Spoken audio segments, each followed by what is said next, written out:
Cal and welcome to the channel. In this video we're just going to have a quick look at something I've bought from abroad. It's not always cheaper to buy from abroad. Some extra charges there, unexpected. But let's just open this up.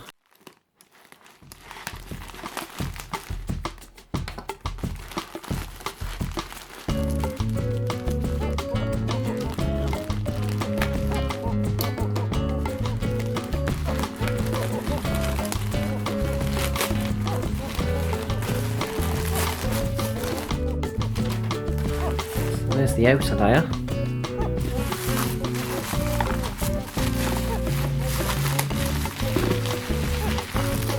If only could use bubble wrap and toilet paper, eh?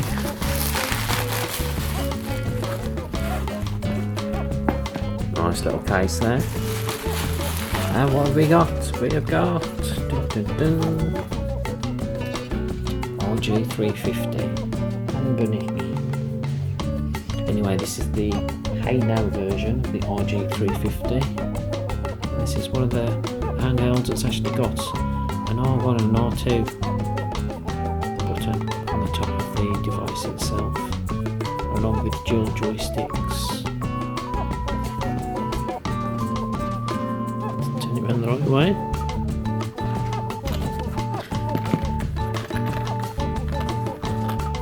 Case is okay.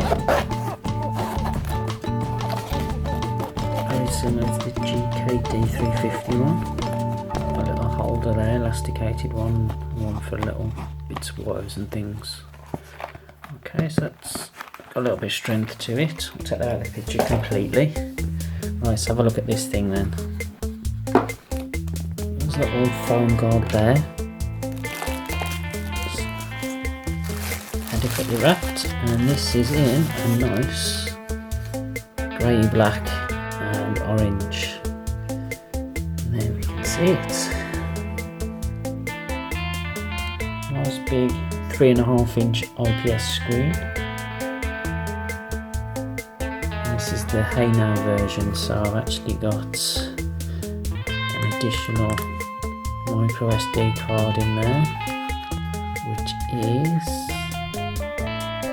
SanDisk Ultra, 64GB card. Apparently this has got over 10,000 games on it, so we shall see. It seems smaller than I imagined for some reason, but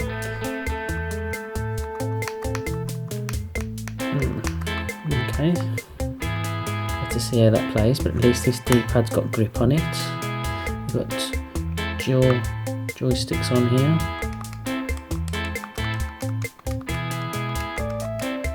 Buttons seem okay. So you've got that's the start and that's the select button. You've got dual shoulder buttons. So you've got your R1, L1, R2, L2 buttons on the top. You've got two USBs here. One of these is to charge, and the other one is to actually use to import files and things onto the device, which is good. And that's what I liked about this version of the console, having these two USB ones. Most of the time you've got to take out the micro SD card to put games and stuff on, but with this one I don't believe you have, but we will come to that.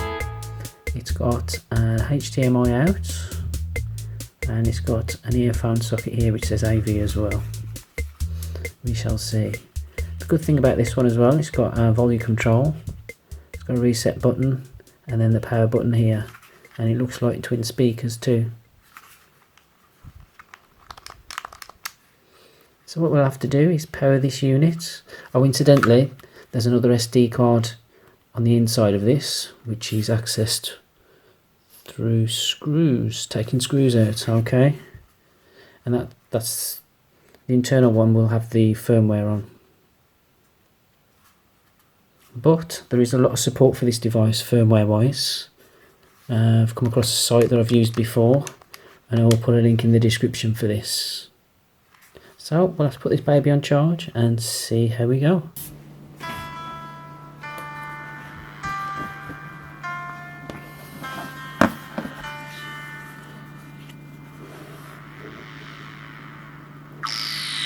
That's with the JKD350H. You can see the screen here. It is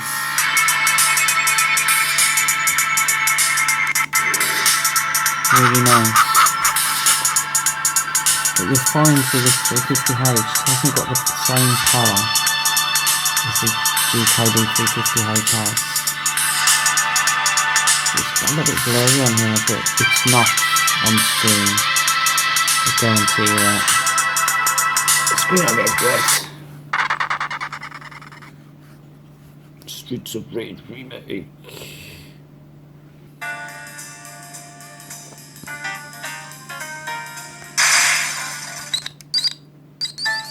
Alright, so you see a little bit of slowdown there.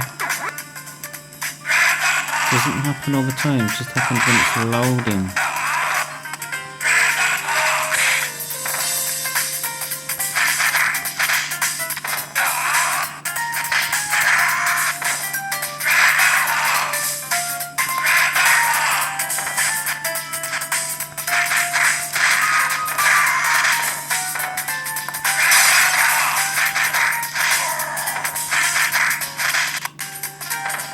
A bit more there then.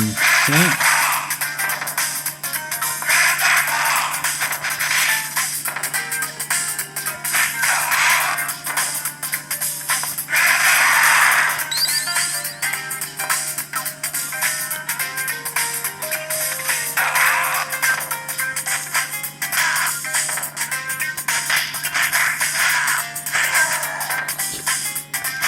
So only every now and again it'll stutter. When I first played it stuttered a lot more.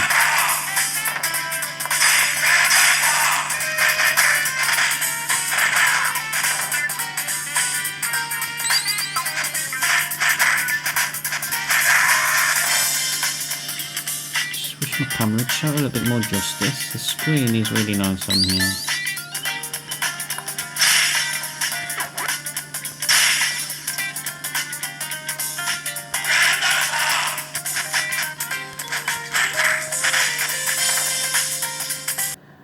All the different emulators, but you've got your basic ones on here, all the ones that are good, because it's got the two dual buttons on each side. PlayStation 1A,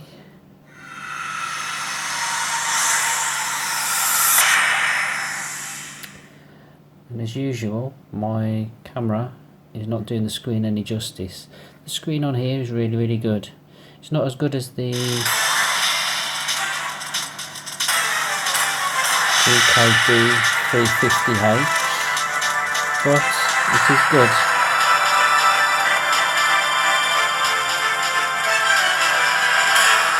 Now in comparison to the RG300, and you can see I have already been playing this quite a lot, so you can tell 3 hours worth of gameplay in the last day or so. I know we're all in lockdown, but Dino Crisis is one of my favourite games. But I will just show you some gameplay on here.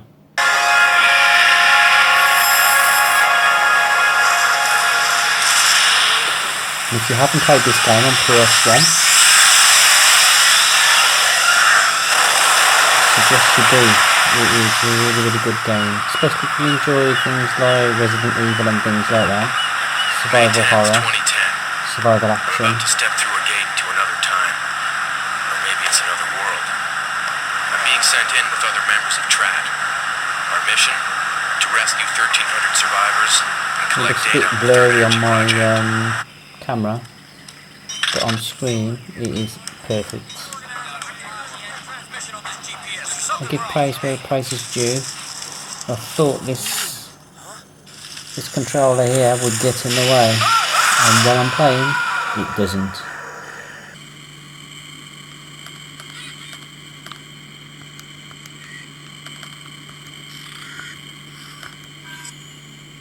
And you have to remember, with these old PS1 games, these Resident Evil and the Dino Crisis series, the controls were deliberately awkward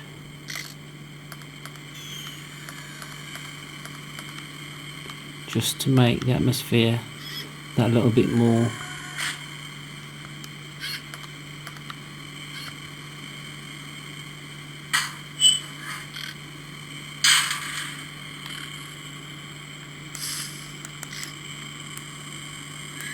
So you've got your aim here,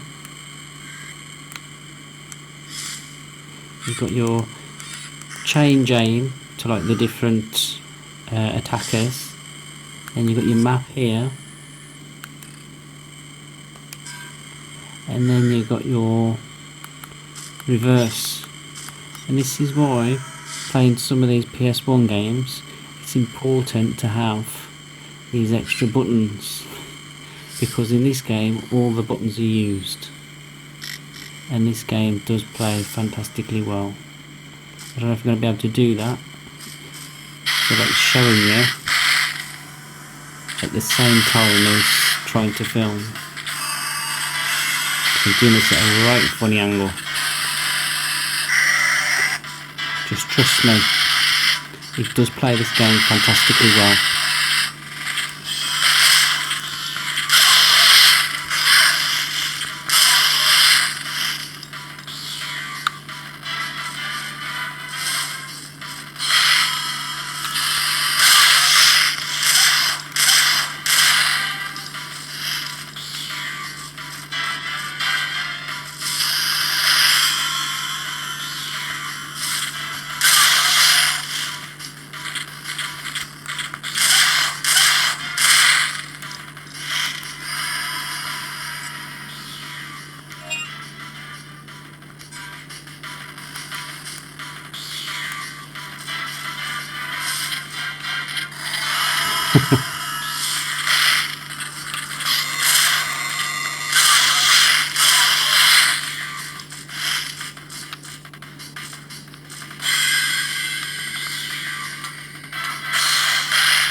You have to agree with me, it does look good, doesn't it?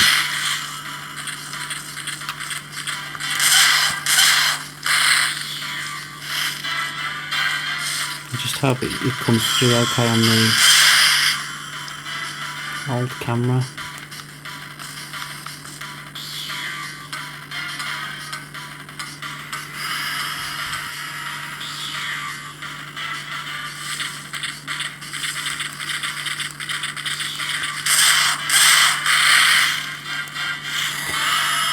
It is a bit more fast paced than this, it's just at the awkward angle.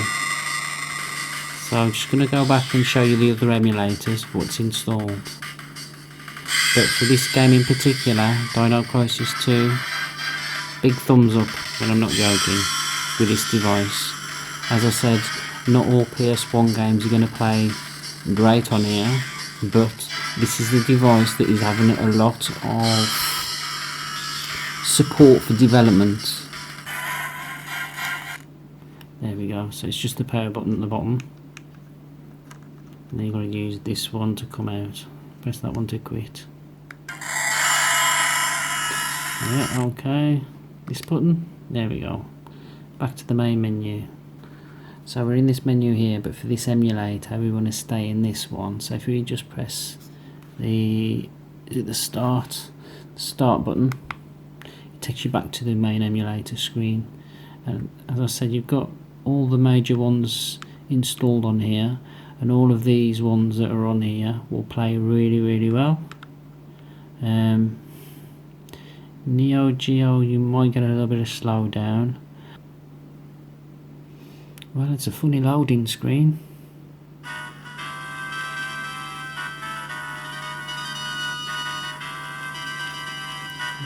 Well, the resolution on here is not right, is it? Or is it?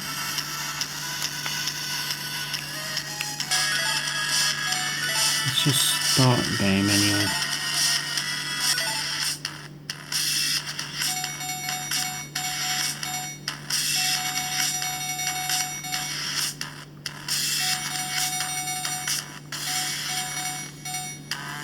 We got all the Street Fighter ones on here. The screen's not displaying right, is it?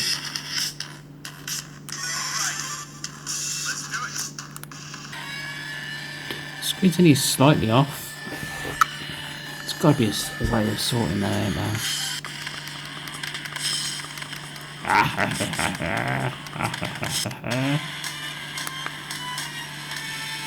It's got another loading screen.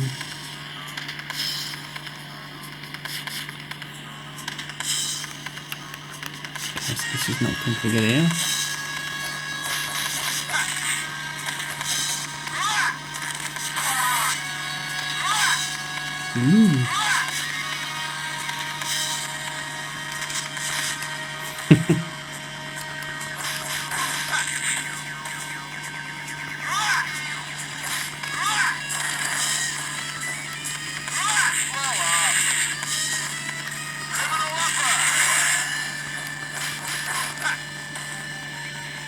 Come on, man.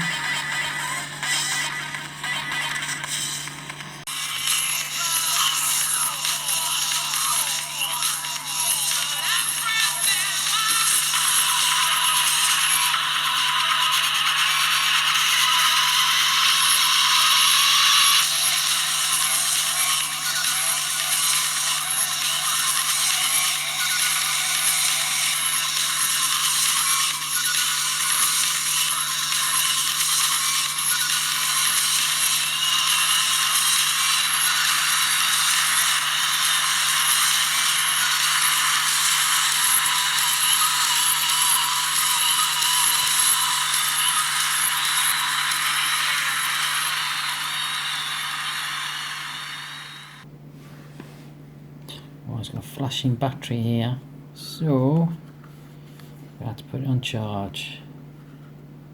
And the battery lasted bloody ages.